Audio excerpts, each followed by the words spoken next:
بسم اللہ الرحمن الرحیم۔ ناظرین و سامعین السلام علیکم۔ میں ہوں آپ کا دوست، آپ کا ہوسٹ صابری میاں، اور آپ دیکھ رہے ہیں اردو ورڈ یوٹیوب چینل۔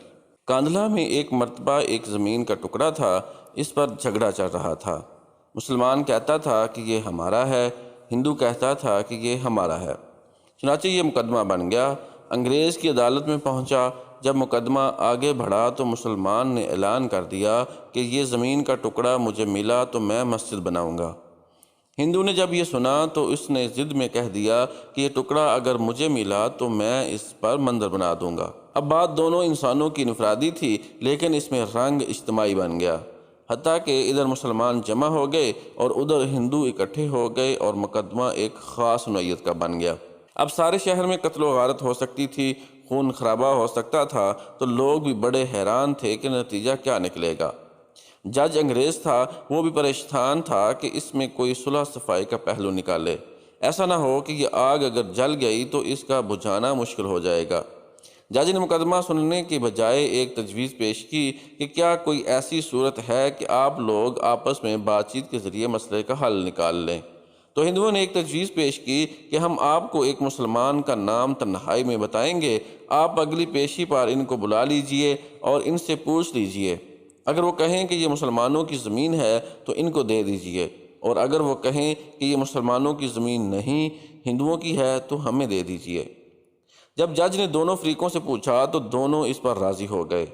مسلمانوں کے دل میں یہ بات تھی کہ مسلمان ہوگا، جو بھی ہوا تو وہ مسجد بنانے کے لیے بات کرے گا۔ چنانچہ انگریز نے فیصلہ دے دیا اور مہینہ یا چند دنوں کی تاریخ دے دی کہ اس دن آنا اور میں اس بڈھے کو بھی بلوا لوں گا۔ اب جب مسلمان باہر نکلے تو بڑی خوشیاں منا رہے تھے، سب کود رہے تھے، نعرے لگا رہے تھے۔ ہندوؤں نے پوچھا اپنے لوگوں سے کہ تم نے کیا کہا؟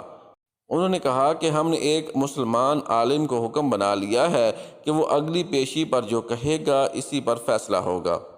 اب ہندوؤں کے دل مرجھا گئے اور مسلمان خوشیوں سے پھولے نہیں سماتے تھے، لیکن انتظار میں تھے کہ اگلی پیشی میں کیا ہوتا ہے۔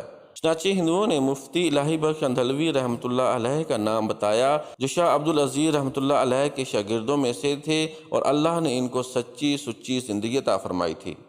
مسلمانوں نے دیکھا کہ مفتی صاحب تشریف لائے ہیں تو سوچنے لگے کہ مفتی صاحب تو مسجد کی ضرور بات کریں گے۔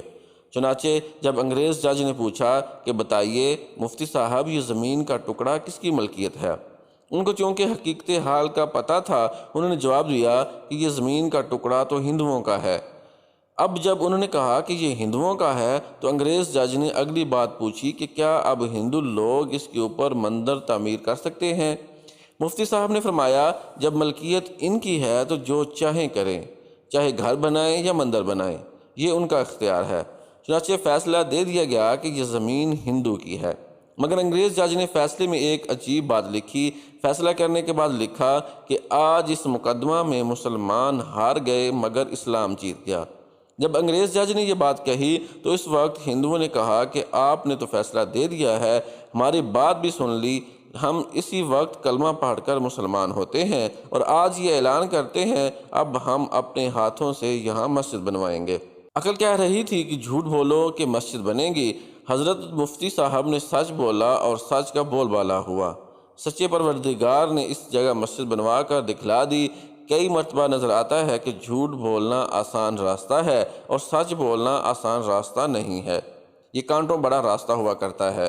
جھوٹے سے اللہ تعالیٰ نفرت کرتے ہیں، انسان نفرت کرتے ہیں، انسان اعتماد کھو بیٹھتا ہے۔